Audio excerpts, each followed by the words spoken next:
Welcome to the Entangled Cynic podcast. Today is December 17th, 2025. Today we're going to keep chugging forward on the track of self-improvement and another of the tools to help train your brain to reroute your life to an entirely new destination. Who am I? I am the Entangled Cynic, your host. Last week we talked about hypnosis, a bit about its origins and how it's been part of our existence since the beginning of our existence. Today we're going to load up a little extra cargo that addresses part of the training your brain using something a lot of folks are a little apprehensive or leery or just plain scared about. That is subliminals. So let's explore this simple yet powerful tool that a lot of people use to reduce stress, encourage emotional balance, and support positive lifestyle changes, subliminal audios. Over the next few minutes, we'll cover what subliminal audios are, how they work, and what the research says, as well as how to use them safely and effectively, and how they can be combined with other habits to create steady and sustainable change in your life. What are subliminal audios? Subliminal audio is sound that contains positive affirmations or suggestions embedded below the threshold of conscious awareness. In other words, you might hear calming music, nature sounds, or ambient tones, while underneath, very quietly, positive statements are being delivered. Statements such as, I am safe, I am capable of change, I treat myself with compassion. I make choices that support my well-being. Now, because these statements are not fully audible, sometimes you might hear a little bit of a hint of something that's going on under there, but most of the time, you really shouldn't hear anything.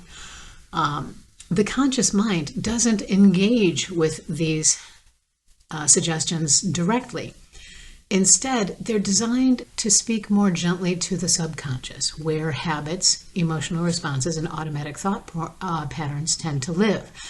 Now, we covered the fact that most of our behavior, I'm going with about 95% by now because of scrolling and social media that wasn't around when I was actually trained in hypnotherapy, but about 90%, if not more, of our day is actually moved through subconsciously. It's done by our programming. So what we want to do with subliminals is we want to reach that programming and begin to finesse positive changes that can have really big repercussions in our lives. So the idea is not to override the mind or force change, but rather to help create an internal environment that supports the goals you're already working toward. How subliminal audios reduce stress? Let's start with stress because it's one of the most common reasons people seek out subliminals. When we're stressed, the body activates the fight or flight system. Breathing becomes shallow, muscles tense, and thoughts speed up. Over time, this can lead to exhaustion, irritability, low motivation, or that feeling where everything feels harder than it should. Subliminals can support stress reduction in a few ways. Most subliminal audios are built on calming music, binaural beats, or nature sounds. These alone can create a relaxation response, which slows your breathing, reduces muscle tension, and enables a shift toward the parasympathetic nervous system, which is the body's rest and restore center. So next comes the messages.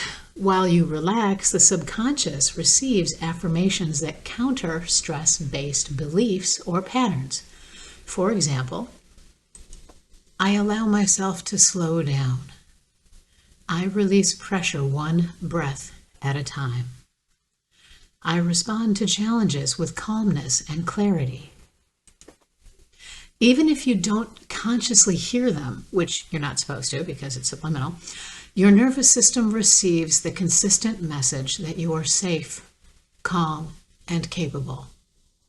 The positive messages are meant to counteract the negative self-talk that we've all been taught.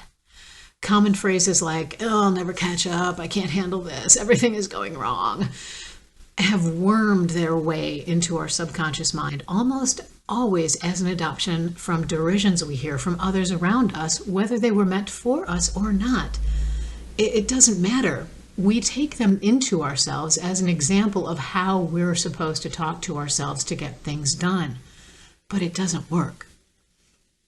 All it does is succeed in making us belittle ourselves and continue this survival cycle. What subliminals do then is introduce different messages into the background of the mind, which can soften these loops and reduce the emotional intensity behind them. Taking a few minutes to listen to a subliminal track, whether during a break at work or getting ready in the morning or before bed, gives your body a consistent opportunity to slow down and rest.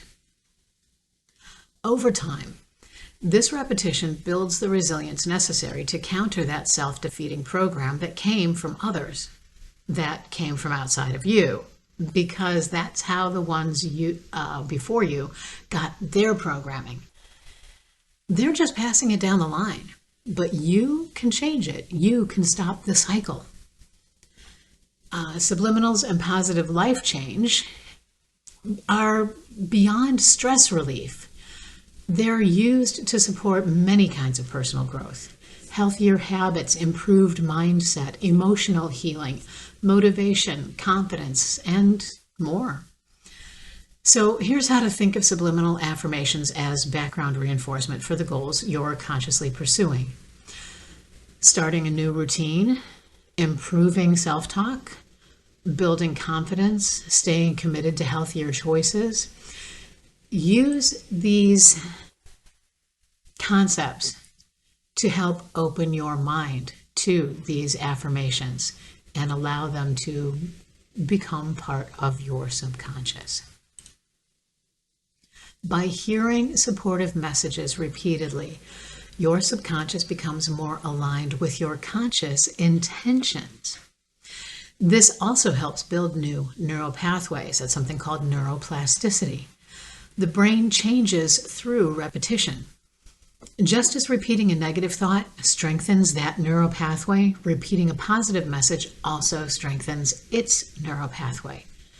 Subliminals offer a steady stream of those positive messages, gently nudging the mind toward new patterns. They also lower your internal resistance to change.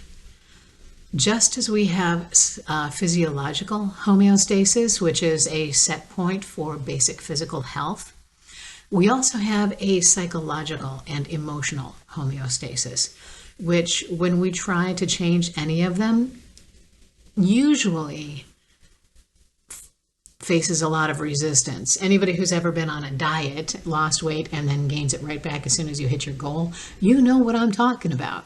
Your body goes back to that set point. Your mind goes back to, well, okay, I achieved my goal, so now I can go back to eating the way that I did before. We might feel overwhelmed or doubtful or worried about failing, and who doesn't? Everybody feels that way sometimes, and subliminals can help soften this resistance by providing messages like, change is safe, I allow myself to grow, small steps add up.